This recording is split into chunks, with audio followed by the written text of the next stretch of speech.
Ya, tinggal menghitung jam pertandingan Indonesia versus Arab Saudi akan menjadi laga paling disorot di ronde ketiga ini. Apalagi Indonesia adalah negara besar yang fansnya yang sangat fanatik. Tentu ini juga menjadi keuntungan tersendiri dari segi materi bagi FIFA. Ya, pada nanti malam, jutaan fans Indonesia akan bergadang demi menjadi saksi kemenangan atas Arab Saudi. Para fans Indonesia rela tidak tidur meski besoknya harus bekerja kembali.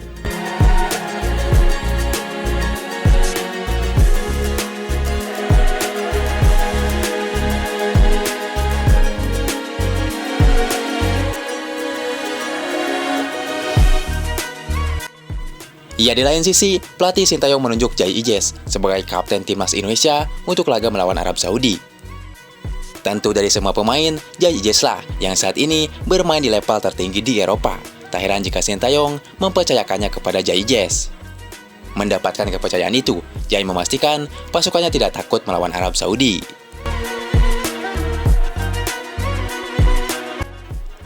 Ya, timnas Indonesia akan menantang Arab Saudi di King Abdullah Sport City pada Jumat 6 September pukul 1.00 WIB.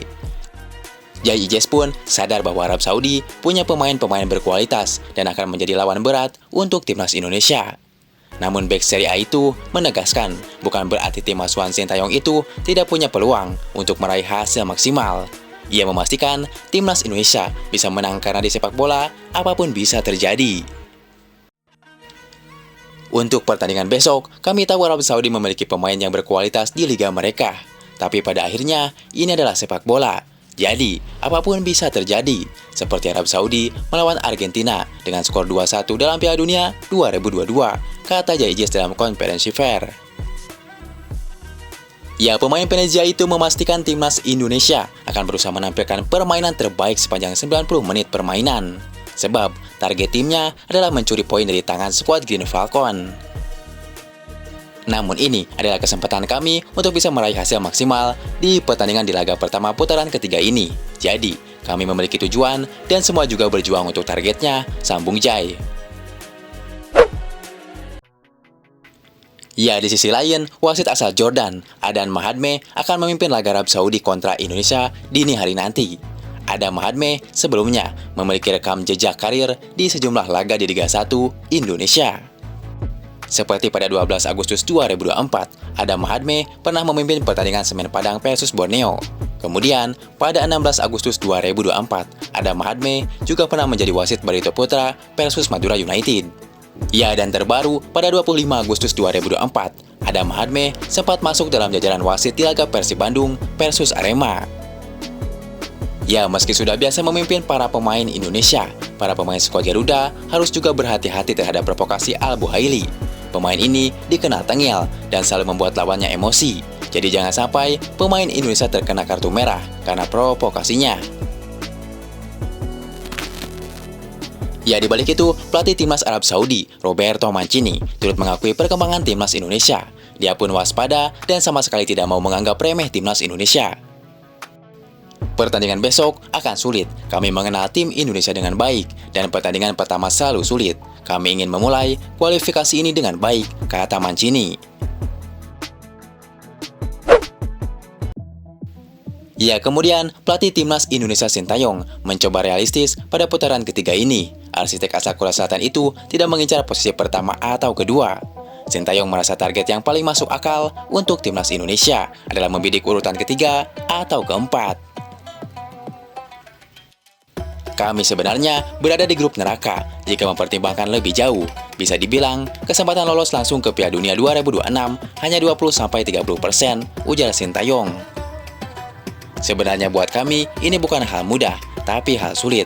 Namun jika mampu finish di peringkat ketiga atau keempat grup C, saya rasa kami bisa lolos ke babak berikutnya. Saya akan berusaha, ucap Sintayong. Ya, tentu menarik dinantikan laga nanti. Tentu Asia dan dunia akan menunggu laga tersebut.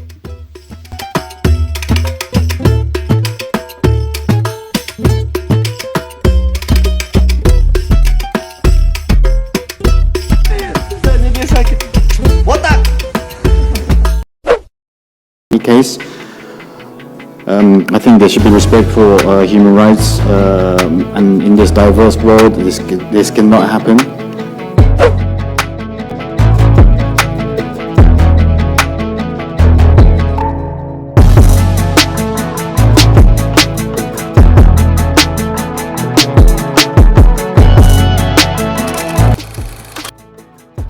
Ya, pelatih Jepang Hajime Moriyasu berbicara soal kans timnas Indonesia melawan negaranya. Menurutnya, setelah kedatangan kiper Martin Pais ditambah pelatih striker Yeon Ki-hun membuat timnas Indonesia semakin kuat. Hajime Moriyasu tak menyangkal kalau kekuatan Indonesia saat ini tidak bisa dipandang sebelah mata. Meski ranking Indonesia di urutan 133 dunia, namun jajaran pemain Indonesia secara keseluruhan dihuni pemain keturunan Eropa. Saya pernah melawan Indonesia di Asian Cup kemarin dan kami menang. Tapi melihat Indonesia sekarang, 80% berbeda. Mereka menambah kekuatan di semua aspek. Sekarang, pemain Indonesia punya power, punya kecepatan. Biarpun itu timnas Jepang punya kualitas teknik yang bagus, tapi saya pikir akan jadi pertandingan seru lawan timnas Indonesia, ujar Hajime Moriyasu. Ya, kehadiran Pais benar-benar disorot oleh semua pelatih di grup C, termasuk pelatih Jepang sendiri. Dengan melihat skuad sekarang, Taya juga supporter Indonesia semakin antusias melihat tim kebanggaannya bermain dengan kekuatan penuh. Ya, antusiasme publik pada laga timnas Indonesia yang dulunya nyaris padam, kini mulai tumbuh dan merasuk hingga ke seluruh kalangan tribun. Tidak lagi hanya diisi pria saja, namun sudah jadi bagian dari para wanita di remaja putri. Tak peduli berapa harga tiket yang dijual oleh PSSI, semuanya akan ludes dalam waktu singkat, apalagi setelah para fans ciwi-ciwi ikut memadati stadion.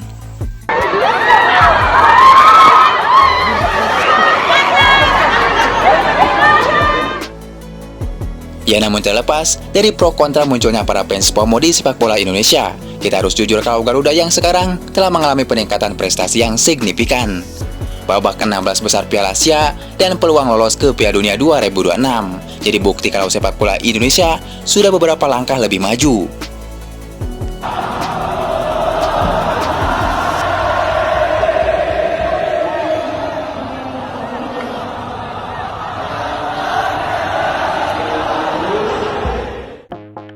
Ya, bicara tentang prestasi, timnas Indonesia tentu tak lepas dari kolaborasi hebat antara Sintayong dan Erick Thohir.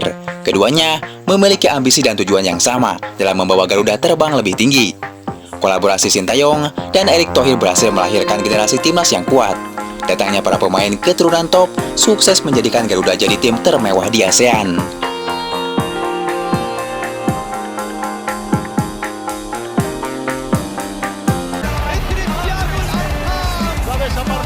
Aparece Messi, gol, gol, gol, gol.